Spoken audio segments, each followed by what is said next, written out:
আজকে দুপুরের মেনুটা আপনাদের সবার সাথে শেয়ার করছি। আজকে দুপুরে খেয়েছিলাম আমার মায়ের হাতের গাটি কচুর তরকারি, যেটা কিনা ইলিশ মাছের মাথা দিয়ে ঘন্ট রান্না হয়েছিল।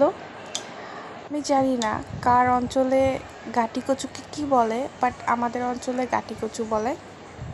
আপনাদের কার কী অঞ্চলে কী নামে ডাকে এই কচুকে আপনারা কমেন্ট করে জানাতে পারেন আমাকে। তারপর আমার মা রান্না করেছিল ইলিশ মাছ দিয়ে পটল দিয়ে একটা তরকারি। ইলিশ মাছ আমার সবসময়ই একটু বেশি মশলাদার খেতে ভালো লাগে না, একটু হালকা পাতলা মশলা দিয়েই ভালো লাগে।